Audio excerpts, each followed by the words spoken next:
3-cü bölüm Məsih Dəccal.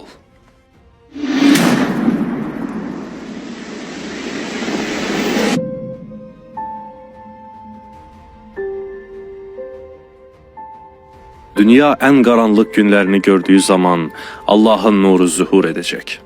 Bu, Allahın əzəldən bəri var olan vədidir. Bugün bütün dünyada milyonlarla insan bu vədin tamamlanmasını gözləyir. Bəs bu hadisə gözümüzün qabağındadırsa, onda necə? İmam Əli əleyhissalamdan axır zaman əlamətləri soruşulduqda, İmam əleyhissalam belə buyurdu: əmanətə xəyanət edildiyi zaman, sələm və rüşvət yayıldığı zaman, hündür binalar tikildiyi zaman, din, dünya mənfəəti uğruna satılan zaman, səfehlər iqtidarda olduqları zaman, qadınlardan məsləhət alınan zaman, münasibətlər kəsildiyi zaman,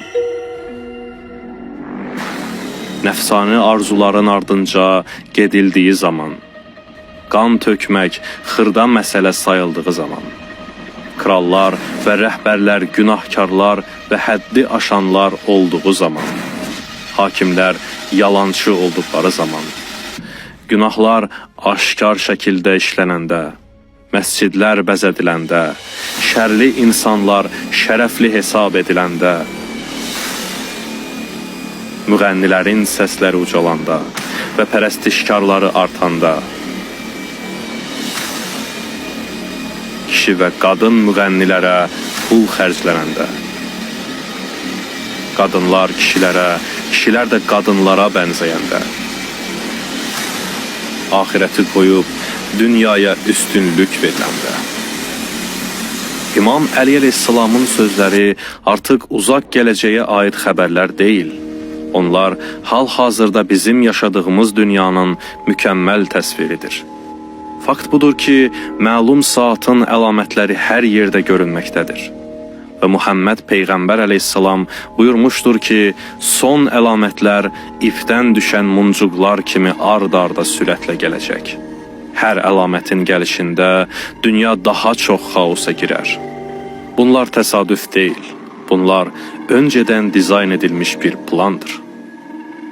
Gücün pərdə arxasına nəzər yetirsəniz, görəcəksiniz ki, bu dünya ən qaranlıq güclər tərəfindən idarə edilir.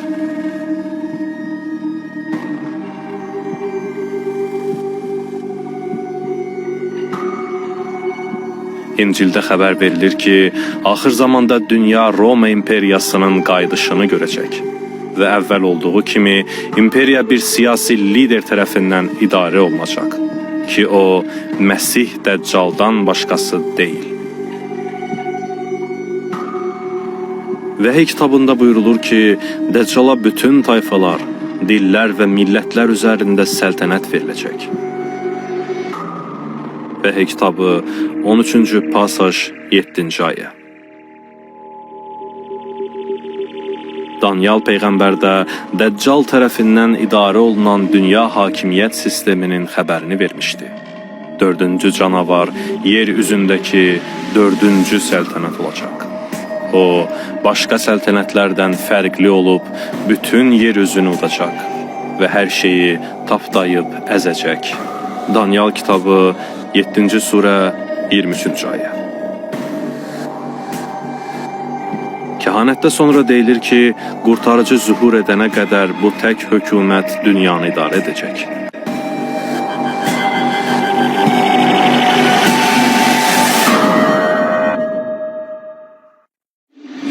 Həm xristiyan, həm də İslam dinində insanlar Məsih Dəccalın onları özünə ibadət etməyə çağıracağı və asanlıqla pərəstişkarlar qazanacağı barədə xəbərdar ediliblər.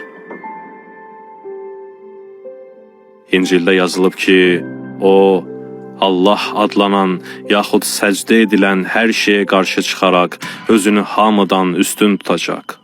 Belə ki, Allahın məbədində əyləşib özünün Allah olduğunu elan edəcək. Soloniklilər 2-ci surə 4-cü ayə. Və Əhl-i Beyt əleyhissalam bu cür buyurmuşdur. Dəccal Sənan dağından gələcək və insanları ofsunlayacaq.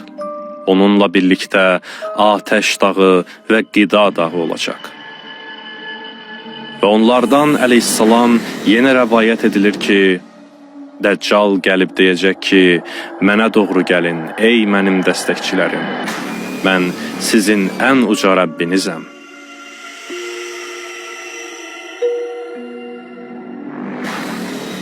Bu kəhanətlər tam olaraq kimi təsvir edir? Bugün dünyada hansı hakimiyyət öz güc və nüfuzunu bütün dünyaya yayır?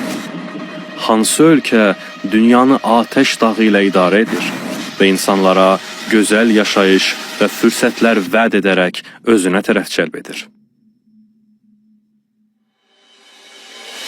Öncədən də xəbər verildiyi kimi, bu dünyada bir varlıq var ki, yer üzünü yeyib bitirmişdir. O yer üzünü ələ keçirmişdir ki, onunla fəsadı yaya bilsin. O, yalnız şeytani marağa sahib tək gözlə görür. O, Amerika Birləşmiş Ştatları hökumətidir.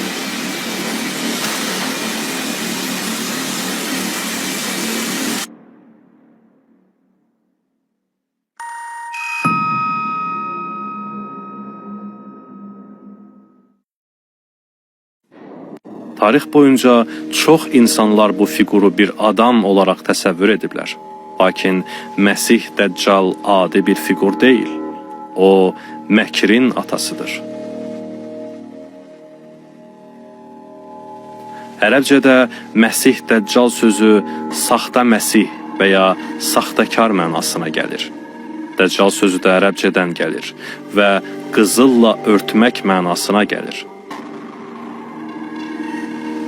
Zahirən o doğru kimi görünür. Halbuki faktik olaraq daxilən büsbütün şərdir.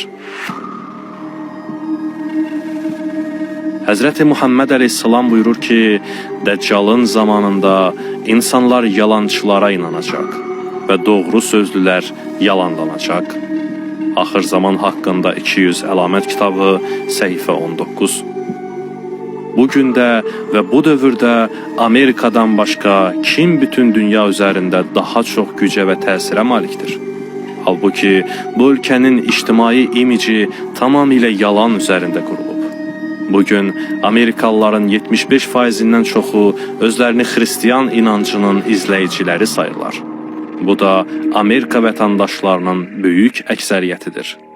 Xristiyanlıq ölkənin tanınmasında böyük rol oynayır. Belə ki, əksər insanlar Amerikanın xalqların taleyinin həll edilməsində ən önəmli rol oynayan bir ölkə olaraq xristiyan bir xalq tərəfindən xristiyan dini üzrə qurulduğuna möhkəm inanırlar.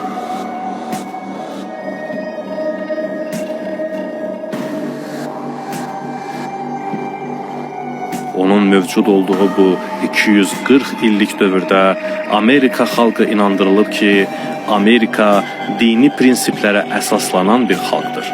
Həqiqətdə teologiya, yəni din, Amerikanın təməlini dərindən əhatə edir. Lakin düşündüyümüz şəkildə deyil. Vəhiy kitabı Məsih Dəccalı bu şəkildə təsvir edir. Onun quzu kimi 2 buynuzu var idi, amma əjdaha kimi səs çıxarırdı. Vəhiy kitabı 13-cü surə 11-ci ayə. Yəni o, özünü Tanrının quzusu İsa Məsihin imicində göstərir. Lakin həqiqətdə şeytan tərəfindən dəstəklənir. Kəhanətlər göstərir ki, bilikli xristiyanlar da daxil olmaqla din xadimləri Məsihin bir çox təlimlərinə zidd olan saxta xristiyanlığı qəbul etməkdə aldadılacaqlar. Kapitalist ideyaları və nəfsə ibadəti aşılayan Amerika markası olan xristiyanlıq İsa əleyhissalamın təlimləri ilə eyni xəttə gedirmi? Fərdlərin hakimiyyəti Amerika konstitusiyasının başlıca prinsiplərindən biridir. ABŞ konstitusiyasının 1-ci əlavəsinə əsasən dini azadlıq konstitusiya hüququdur. təməli quran atalar bu qədər dindar xristian olublarsa, onda nəyə görə milli qanunvericiliyin dini ideyalara əsasən qurulmasını qadağan edən belə bir qayda tətbiq ediblər? Bu, təməli quran ataların qətnaməsi idi. Heç təəccüb edirsinizmi? Bu şəxslər haqqında həqiqətən nə qədər məlumatımız var? Görəsən bu ölkəni kimlər və nəyə görə qurdular? Amerikanın kökü Avropadan gəlir. Britaniya krallığına qarşı Amerikan inqilabına rəhbərlik etmiş şəxslərin çoxu Şimali Amerikanın 13 müstəmləkəsində məskunlaşmış müstəmləkəçilərin varisləri idilər. Lakin ola bilsin gözdən qaçırdığınız şey budur ki, Amerika tarixində ən önəmli fiqurlardan biri Amerikaya Britaniyadan deyil, Bavariyadan gəlib.